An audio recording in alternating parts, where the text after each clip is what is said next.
Welcome back. This is Sleepy Reader. We've been reading The Wonderful Wizard of Oz. Tonight, we read Chapter 7, The Journey to the Great Oz. They were obliged to camp out that night under a large tree in the forest, for there were no houses near. The tree made a good, thick covering to protect them from the dew, and the Tin Woodman chopped a great pile of wood with his axe, and Dorothy built a splendid fire that warmed her and made her feel less lonely. She and Toto ate the last of their bread, and now she did not know what they would do for breakfast. "If you wish," said the lion, "I will go into the forest and kill a deer for you. You can roast it by the fire, since your tastes are so peculiar that you prefer cooked food, and then you will have a very good breakfast." "Don't, please don't," begged the Tin Woodman. "I should certainly weep if you killed a poor deer, and then my jaws would rust again." But the lion went away into the forest and found his own supper, and no one ever knew what it was, for he didn't mention it. And the Scarecrow found a tree full of nuts and filled Dorothy's basket with them, so that she would not be hungry for a long time. She thought this was very kind and thoughtful of the Scarecrow, but she laughed heartily at the awkward way in which the poor creature picked up the nuts. His padded hands were so clumsy, and the nuts were so small that he dropped almost as many as he put in the basket. But the Scarecrow did not mind how long it took him to fill the basket, for it enabled him to keep away from the fire, as he feared a spark might get into his straw and burn him up. So he kept a good distance away from the flames, and only came near to cover Dorothy with dry leaves when she lay down to sleep. These kept her very snug and warm, and she slept soundly until morning. When it was daylight, the girl bathed her face in a little rippling brook, and soon after they all started toward the Emerald City. This was to be an eventful day for the travelers. They had hardly been walking an hour when they saw before them a great ditch that crossed the road and divided the forest as far as they could see on either side. It was a very wide ditch, and when they crept up to the edge and looked into it, they could see it was also very deep, and there were many big, jagged rocks at the bottom. The sides were so steep that none of them could climb down, and for a moment it seemed that their journey must end. "What shall we do?" asked Dorothy despairingly. "I haven't the faintest idea," said the Tin Woodman, and the lion shook his shaggy mane and looked thoughtful. But the Scarecrow said, "We cannot fly, that is certain. Neither can we climb down into this great ditch. Therefore, If we cannot jump over it, we must stop where we are. I think I could jump over it, said the Cowardly Lion, after measuring the distance carefully in his mind. Then we are all right, answered the Scarecrow, for you can carry us all over on your back, one at a time. Well, I'll try it, said the Lion. Who will go first? I will, declared the Scarecrow, for if you found that you could not jump over the gulf, Dorothy would be killed, or the Tin Woodman badly dented on the rocks below. But if I am on your back, it will not matter so much, for the fall would not hurt me at all. I'm terribly afraid of falling myself, said the Cowardly Lion, but I suppose there is nothing to do but try it. So get on my back, and we will make the attempt. The Scarecrow sat upon the Lion's back, and the big beast walked to the edge of the gulf and crouched down. Why don't you run and jump? Asked the Scarecrow. Because that isn't the way we lions do these things, he replied. Then, giving a great spring, he shot through the air and landed safely on the other side. They were all greatly pleased to see how easily he did it. And after the Scarecrow had got down from his back, the Lion sprang across the ditch again. Dorothy thought she would go next, so she took Toto in her arms and climbed on the Lion's back, holding tightly to his mane with one hand. The next moment, it seemed as if she was flying through the air, and then, before she had time to think about it, she was safe on the other side. The Lion went back a third time and got the Tin Woodman, and then they all sat down for a few moments to give the beast a chance to rest. For his great leaps had made his breath short, and he panted like a big dog that has been running too long. They found the forest very thick on this side, and it looked dark and gloomy.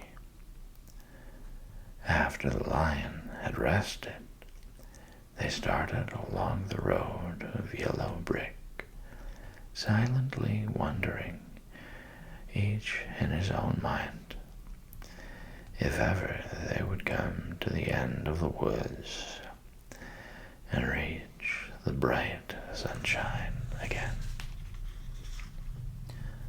To add to their discomfort, they soon heard strange noises in the depths of the forest, and the Lion whispered to them that it was in this part of the country that the Kaladas lived. What are the Kaladas? Asked the girl. They are monstrous beasts with bodies like bears and heads like tigers, replied the Lion, and with claws so long and sharp that they could tear me in two as easily as I could kill Toto. I'm terribly afraid of the Kaladas. I'm not surprised that you are, returned Dorothy. They must be dreadful beasts. The Lion was about to reply when suddenly they came to another gulf across the road, but this one was so broad and deep that the Lion knew at once he could not leap across it. So they sat down to consider what they should do, and after serious thought, the Scarecrow said, Here is a great tree standing close to the ditch. If the Tin Woodman can chop it down so that it will fall to the other side, we can walk across it easily." "That is a first-rate idea," said the lion. "One would almost suspect you had brains in your head instead of straw." The woodman set to work at once, and so sharp was his axe that the tree was soon chopped nearly through. Then the lion put his strong front legs against the tree and pushed with all his might, and slowly the big tree tipped and fell with a crash across the ditch, with its top branches on the other side. They had just started to cross this queer bridge when a sharp growl made them all look up, and to their horror they saw running toward them 2 great beasts with bodies like bears and heads like tigers.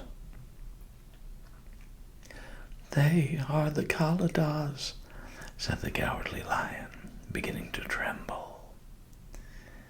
"Quick," cried the Scarecrow, "let us cross over." So Dorothy went first, holding Toto in her arms. The Tin Woodman followed, and the Scarecrow came next. The lion, although he was certainly afraid, turned to face the Kaladas, and then he gave so loud and terrible a roar that Dorothy screamed, and the Scarecrow fell over backwards, while even the fierce beasts stopped short and looked at him in surprise. But seeing they were bigger than the lion, and remembering that there were 2 of them and only 1 of him, the Kaladas again rushed forward, and the lion crossed over the tree and turned to see what they would do next. Without stopping an instant, the fierce beasts also began to cross the tree, and the lion said to Dorothy, "We are lost, for they will surely tear us to pieces with their sharp claws. But stand close behind me, and I will fight them as long as I am alive." "Wait a minute," called the Scarecrow. He had been thinking what was best to be done, and now he asked the woodman to chop away the end of the tree that rested on their side of the ditch. The Tin Woodman began to use his axe at once, and just as the 2 Kaladas were nearly across, the tree fell with a crash into the gulf, carrying the ugly, snarling brutes with it, and both were dashed to pieces on the sharp rocks at the bottom. "Well," said the Cowardly Lion, drawing a long breath of relief, "I see we are going to live a little while longer, and I am glad of it, for it must be a very uncomfortable thing not to be alive. Those creatures frightened me so badly that my heart is beating yet." "Ah," said the Tin Woodman sadly, "I wish I had a heart to beat." This adventure made the travelers more anxious than ever to get out of the forest, and they walked so fast that Dorothy became tired and had to ride on the lion's back. To their great joy, the trees became thinner the further they advanced, and in the afternoon they suddenly came upon a broad river flowing swiftly just before them. On the other side of the water, they could see the road of yellow brick running through a beautiful country with green meadows dotted with bright flowers, and all the road bordered with trees hanging full of delicious fruits. They were greatly pleased to see this delightful country before them. "How shall we cross the river?" asked Dorothy. "That is easily done," replied the Scarecrow. "The Tin Woodman must build us a raft, so we can float to the other side." So the Woodman took his axe and began to chop down small trees to make a raft. And while he was busy at this, the Scarecrow found on the river bank a tree full of fine fruit. This pleased Dorothy, who had eaten nothing but nuts all day, and she made a hearty meal of the ripe fruit. But it takes time to make a raft, even when one is as industrious and untiring as the Tin Woodman. And when night came, the work was not done. So they found a cozy place under the trees, where they slept well until the morning. And Dorothy dreamed of the Emerald City, and of the good Wizard Oz, who would soon send her back to her own home.